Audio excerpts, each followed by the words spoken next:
Hey guys, we're in the upstairs flanker of Fort Dobbs, one of the two corners of the building that stick out on opposite ends, allowing for gunfire to go in all different directions. What we're going to do for you is demonstrate the firing of a swivel cannon. The piece you see here is representative of the swivel guns that were here at Fort Dobbs during the French and Indian War.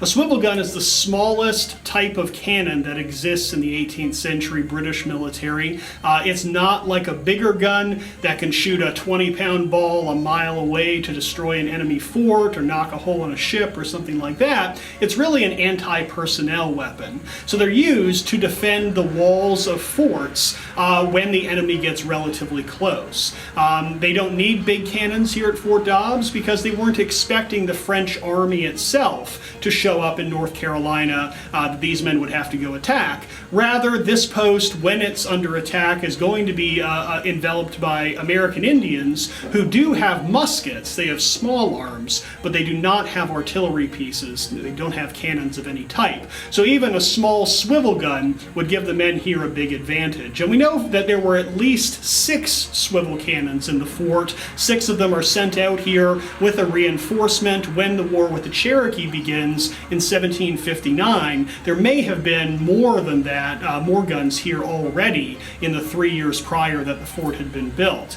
But at least 6, they're going to be in these 2 flankers, able to cover all different directions. Artillery pieces are classified by the weight of solid projectile that they fire, and so in that case, this is a half-pound gun. The barrel itself, the cannon, weighs about 100 pounds, but the shot that it fires, the cannonball, is a half-pound solid chunk of iron. This does not blow up like you see in the movies. It travels really, really fast with a lot of force, a lot of energy. It makes a big, messy hole in whatever it hits and keeps on going.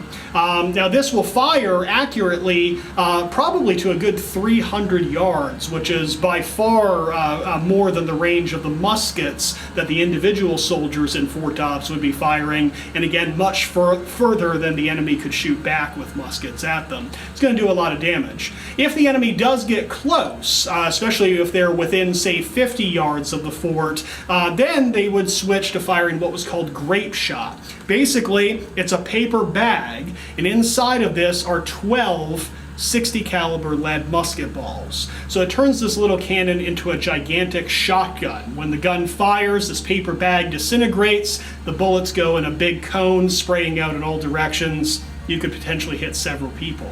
So we're going to take you through the steps of loading the swivel gun and actually fire the piece for you.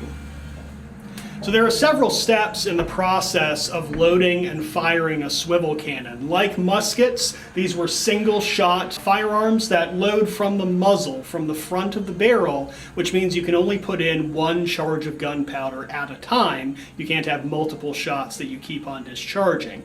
So the several steps involved could be performed by just 1 soldier by himself. 2 men makes the job a little bit more efficient, as we're going to do today.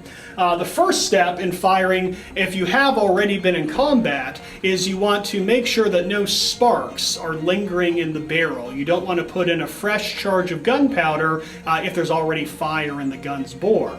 So while one gunner uses a leather thumb stall, a protective covering over his thumb to seal a vent, a hole that's at the rear top of the cannon barrel at the breech, another gunner is going to take a lamb's wool sponge that's been dipped in water and insert that into the muzzle.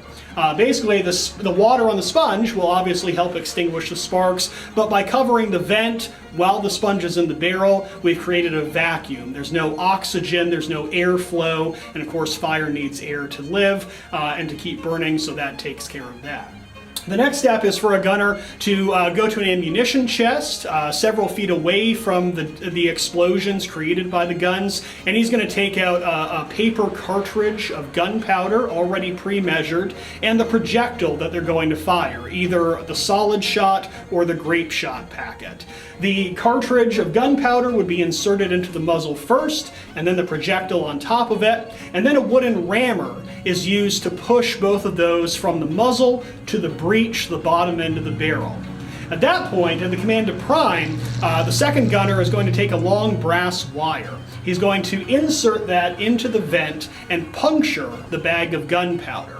He can then pour loose gunpowder into the vent and create a little pile on top. And this is how we're actually going to ignite the gun. We have to set this gunpowder in the vent on fire. And to do that, our first gunner is going to take a linstock.